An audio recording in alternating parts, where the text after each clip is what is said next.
வணக்கம். முதலீடு தமிழ். இது நிறுவனங்களை அலசுவதற்கான ஓர் இடமாகும். இன்றைய நமது ஆழமான அலசலுக்கு வரவேற்கிறோம். இந்தியாவோட பசுமை எரிசக்தி பாதையில இப்போ என்ன நடக்குதுன்னு கொஞ்சம் விரிவாக பார்க்கலாம். முதல்ல இந்த ஏஎல்எம் அப்படின்னா என்ன? ஏன் இது இவ்ளோ முக்கியம்? கொஞ்சம் விளக்க முடியுமா? ஏஎல்எம் அப்படிங்கிறது அங்கீகரிக்கப்பட்ட மாடல்கள் மற்றும் உற்பத்தியாளர்களின் பட்டியல். அதாவது approved list of models and manufacturers. சிம்பிளா சொல்லணும்னா கவர்மெண்டால அப்ரூவ் பண்ணப்பட்ட உள்நாட்டு சோலார் கருவிகள் தயாரிக்கிற கம்பெனிகளோட லிஸ்ட் இது.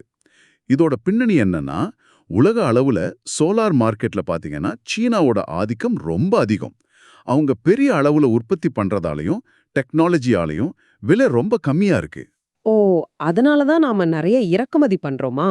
ஆமா, இந்தியான்னு பல நாடுகள் சீன இறக்குமதியை நம்பிதான் இருக்கு. இந்த சார்பு நிலையை குறைச்சு நம்ம உள்நாட்டு உற்பத்தியை ஊக்குவிக்க தான் இந்த ஏஎல்எம் யோசனை. இதுல என்ன முக்கியம்னா, அரசாங்கத்தோட சோலார் திட்டங்களுக்கு இந்த ஏஎல்எம் லிஸ்ட்ல இருக்கிற கம்பெனிகள் கிட்ட இருந்து மட்டும்தான் கருவிகளை வாங்க முடியும். இது உள்நாட்டு கம்பெனிக்கு ஒரு கேரண்டியான மார்க்கெட்டை உருவாக்குது. ஆனா சும்மா லிஸ்ட்ல வந்துட முடியாது. தரம், உற்பத்தி திறன்னு நிறைய கண்டிஷன்ஸ் இருக்கு. இந்த ஏஎல்எம்எல் லிஸ்ட், அதாவது மாடியூல்ஸ்கானது மார்ச் 10, 2021 செயல்பாட்டுக்கு வந்ததா சொன்னீங்க. அதோட தாக்கம் எப்படி இருந்தது? உள்நாட்டு உற்பத்தி திறன் நல்லா வளர்ந்துருக்குன்னு சொல்றீங்க. ஆமா, கணிசமா உயர்ந்தது. இந்தியா இப்ப உலகத்திலேயே 3வது பெரிய சோலார் மாடியூல் உற்பத்தியாளரா மாறி இருக்கு. இது ஒரு நல்ல விஷயம். ஆனா ஆரம்பத்துல சில சிக்கல்களும் இருந்திருக்க போல. திட்டங்கள்ல தாமதம், மாடியூல் விலையெல்லாம் ஏறிடுச்சுன்னு சொல்றாங்க. சுமார் 20%. ஆமா, ஆரம்பத்துல அந்த மாதிரி சில சவால்கள் இருந்தது உண்மைதான்.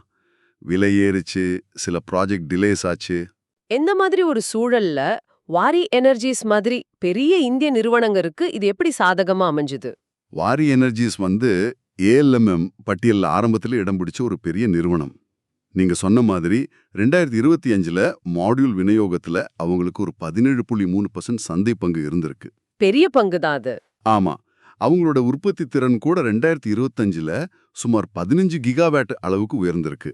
ஏஎல்எம்எம் கொள்கை என்ன பண்ணுச்சுன்னா, வெளியிலிருந்து வர்ற மலிவான இறக்குமதிக்கு ஒரு தடை மாதிரி செய்யப்பட்டுச்சு. அவங்க நிதி நிலைமைய பார்த்தா இது இன்னும் தெளிவா புரியும்னு நினைக்கிறேன். நிச்சயமா.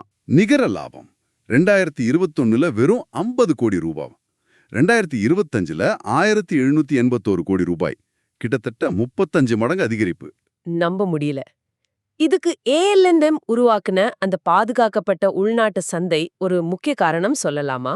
கண்டிப்பா சொல்லலாம். அது ஒரு பெரிய காரணம் அவங்க வளர்ச்சிக்கு. சரி. அப்போ ஏஎல்எம்எம் 1.0 மாடியூல் உற்பத்தியை நல்லாவே ஊக்குவித்திருக்கு. இங்க ஒரு முக்கியமான விஷயம் இருக்கு. 2019ல வந்த முதல் ஏஎல்எம் பட்டியல் சோலார் மாடியூல்களுக்கு மட்டும்தான். மாடியூல்னா நிறைய செல்கள் சேர்ந்தது. சிக்கல் என்னன்னா, கரண்ட் உற்பத்தி பண்ற அந்த பேசிக் யூனிட், அதாவது சோலார் செல் இருக்கே, அத நிறைய இந்தியன் கம்பெனிங்க சைனால இருந்து இறக்குமதி செஞ்சு இங்க வெறும் அசெம்பிள் பண்ணி மாடியூலா வித்தாங்க. அதாவது மெயின் பாகம் வெளிநாட்டுல இருந்து வந்தது. அடடே, அப்போ முதல் ஏஎல்எம் முழுசா உள்நாட்டு உற்பத்தியை ஊக்குவிக்கலையா? இது ஒரு பெரிய ஓட்ட மாதிரி தெரியுதே. கரெக்டா சொன்னீங்க. அந்த ஓட்டைய அடைக்கத்தான் இப்போ இந்த ஏஎல்எம் பட்டியல் 2. இனிமே அரசாங்க திட்டங்களுக்கு தேவைப்படுற சோலார் செல்களும் இந்தியாலேயே செஞ்சதா இருக்கணும். இது ஆகஸ்ட் 31, 2025ல இருந்து அமலுக்கு வருது. இதோட நோக்கம் அந்த முழு சோலார் உற்பத்தி சங்கிலியையும் இந்தியாக்குள்ள கொண்டு வர்றதுதான், செல்ஸ்ல இருந்து மாடியூல் வரைக்கும். புரியுது. ஆனா ஒரு கேள்வி, இப்படி எல்லாத்தையும் உள்நாட்டிலேயே பண்ணணும்னு சொன்னா, இங்க உற்பத்தி பண்ற கருவிகளோட விலை சீன இறக்குமதியை விட கொஞ்சம் ஜாஸ்தியா இருக்குமே.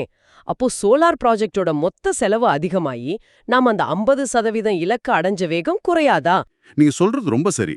இது ஒரு எப்படி சொல்றது, ஒரு கத்தி மேல நடக்கிற மாதிரி. உள்நாட்டு உற்பத்தியை ரொம்ப அழுத்தம் கொடுத்தா விலை ஏறி சோலார் பரவுற வேகம் குறையலாம். ஆமா. அதே சமயம் இறக்குமதியை அப்படியே விட்டா நம்ம சீன சார்பு நிலை தொடரும். அது லாங் டேர்ம்ல நம்ம எரிசக்தி பாதுகாப்புக்கு நல்லதில்ல. அதனால ஏஎல்எம்ஐ மூலமா இந்தியா உடனடி வேகத்தை விட நீண்டகால பாதுகாப்புக்கும் தற்சார்புக்கும் முன்னுரிமை கொடுக்குதுன்னு தோணுது. இது ஒரு கால்குலேட்டட் ரிஸ்க்னு கூட சொல்லலாம். அப்போ இந்தியா எடுத்திருக்கிற இந்த கணக்கு சரியா? இந்த ரிஸ்க் பலன் கொடுக்குமாங்கிறது இனிமேதான் தெரியும். நாம் அந்த 50% மைல்கல்ல எட்டின வேகம் இப்படியே தொடருமா இல்ல கொஞ்சம் பிரேக் பிடிக்குமான்னு பார்க்கணும்.